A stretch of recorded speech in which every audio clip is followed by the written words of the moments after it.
Assalamualaikum warahmatullahi wabarakatuh. Hai semua. Di sini saya akan menjelaskan atau mempresentasikan materi yang berjudul Peranan Guru tentang Administrasi Kurikulum Satuan Pendidikan yang disusun oleh saya sendiri, yakni Maya Cinur Sepiani dengan NIM 12111221021. Program Studi Pendidikan Bahasa Indonesia UIN Suskaria. Langsung saja ke materinya. Materi yang pertama yakni peranan guru tentang administrasi kurikulum di satuan pendidikan. Yang pertama yang akan dibahas yaitu konsep administrasi kurikulum. Nah, di konsep administrasi kurikulum ini ada yang namanya secara etimologi, pengertian sempitnya dan juga ada pengertian luasnya. Kita bahas dulu secara etimologi. Jadi secara etimologi, kurikulum berasal dari bahasa Yunani yaitu kurir yang artinya pelari dan curer yang artinya tempat berpacu. Jadi istilah kurikulum berasal dari dunia olahraga pada zaman Romawi kuno di Yunani yang mengandung pengertian suatu jarak yang harus ditempuh oleh pelari dari garis start sampai garis finish. Jadi dalam perkembangan selanjutnya, istilah kurikulum ini dipakai dalam dunia pendidikan dan pengajaran. Yang dalam konteksnya ini, kurikulum dapat diartikan secara sempit dan juga secara luas, seperti itu. Jadi, pengertian sempit dari kurikulum ini adalah sejumlah mata pelajaran yang diberikan oleh sekolah. Sedangkan dalam pengertian luas, kurikulum itu adalah semua pengalaman belajar yang diberikan sekolah kepada siswa selama mereka mengikuti pendidikan di sekolah. Jadi dalam pengertian luas ini berarti usaha sekolah untuk memberikan pengalaman belajar kepada siswa dalam upaya menghasilkan lulusan yang baik secara kuantitatif maupun kualitatif tercakup dalam pengertian kurikulum. Nah, selanjutnya administrasi kurikulum merupakan seluruh proses kegiatan yang direncanakan dan diusahakan secara sengaja dan bersungguh-sungguh serta pembinaan secara kontinu terhadap situasi belajar mengajar secara efektif dan efisien demi membantu tercapainya tujuan pendidikan yang ditetapkan. Selanjutnya ada namanya proses administrasi kurikulum di satuan pendidikan. Ada beberapa proses dalam administrasi kurikulum di satuan pendidikan itu. Yang pertama ada namanya perencanaan kurikulum. Jadi di perencanaan kurikulum ini terdapat sekitar masalah tanggung jawab untuk menentukan harus bagaimana bentuk kurikulum itu, siapa yang merencanakan dan bagaimana. Ada yang mengemukakan pendapat bahwa perencanaan kurikulum adalah pekerjaan yang memerlukan keahlian dan karena itu dikerjakan oleh para ahli atau expert dalam bidang perencanaan kurikulum. Jadi menurut pendapat ini kurikulum itu harus direncanakan seperti itu. Selanjutnya yang kedua ada namanya pelaksanaan kurikulum. Jadi sebelum kurikulum ini benar-benar dilaksanakan, harus terlebih dahulu memperhatikan perbedaan-perbedaan individual. Yang dimaksud di sini adalah masalah penyesuaian program pengajaran terhadap perbedaan-perbedaan yang ada di antara anak-anak atau siswa tersebut ya.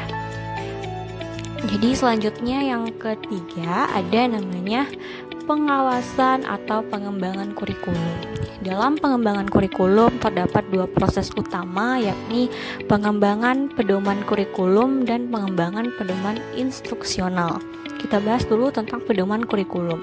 Itu latar belakang yang berisi rumusan falsafah dan tujuan lembaga pendidikan, populasi yang menjadi sasaran, rasional bidang studi atau mata kuliah, struktur organisasi bahan pengajaran.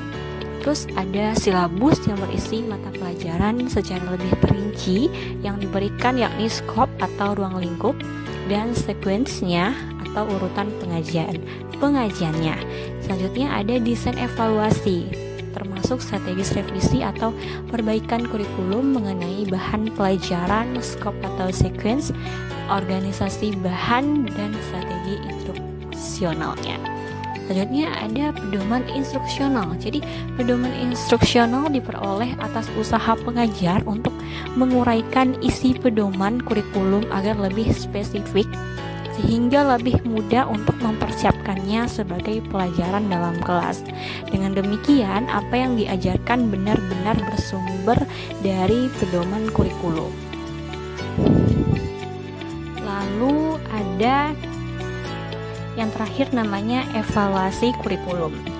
Jadi evaluasi kurikulum ini meliputi yang pertama ada dasar-dasar evaluasi kurikulum. Evaluasi kurikulum itu bermacam-macam tujuannya. Yang paling penting diantaranya yang pertama yaitu mengetahui hingga manakah siswa mencapai kemajuan ke arah tujuan yang telah ditentukan.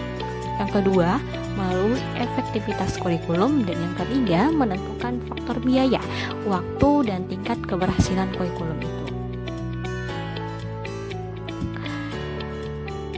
Dan juga ada desain evaluasi. Jadi desain evaluasi ini menguraikan tentang data yang harus dikumpulkan dan juga analisis data untuk membuktikan nilai dan efektivitas kurikulum itu. Selanjutnya kita bahas tentang keterlibatan guru dalam administrasi kurikulum. Jadi di dalam pelaksanaan kurikulum, tugas guru itu mengkaji kurikulum tersebut melalui kegiatan perseorangan atau kelompok.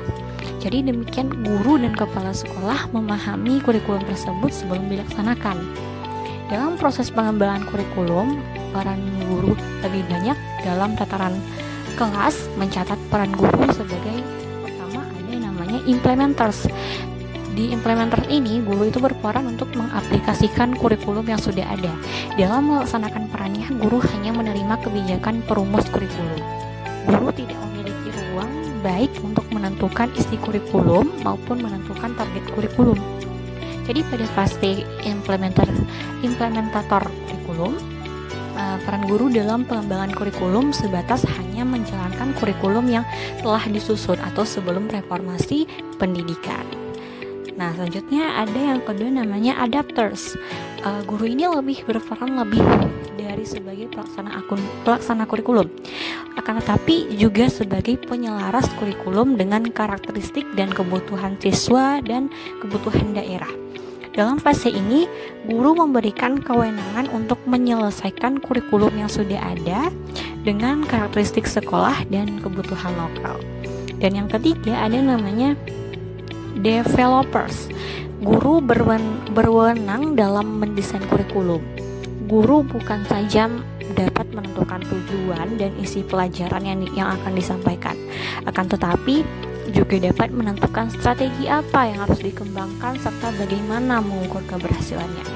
Sebagai pengembang kurikulum, sepenuhnya guru dapat menyusun kurikulum sesuai dengan karakteristik, visi dan misi sekolah, serta sesuai dengan pengalaman belajar yang dibutuhkan oleh siswa. Dan yang terakhir ada namanya researchers. Peran guru sebagai peneliti kurikulum. Peran ini dilaksanakan sebagai bagian dari tugas profesional guru yang memiliki tanggung jawab dalam meningkatkan kinerjanya sebagai seorang guru.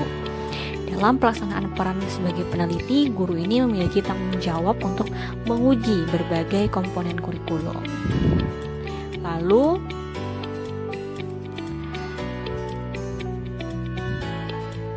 senada dengan itu, guru memegang peranan yang sangat penting dalam pengembangan kurikulum. Yang pertama ada pengelolaan administratif, pengelolaan konseling, dan pengembangan kurikulum. Guru sebagai tenaga profesi kependidikan berpartisipasi dalam pengembangan kurikulum, meningkatkan keberhasilan instruksional, lalu meningkatkan pemahaman konsep diri, dan yang terakhir hubungan timbal balik yang harmonis dengan siswa. Baik, selesai sudah pembahasan materi yang telah kita bahas. Mohon maaf atas segala kekurangan dan kesalahan. Saya Maya Cino Septiani pamit undur diri. Wassalamualaikum warahmatullahi wabarakatuh.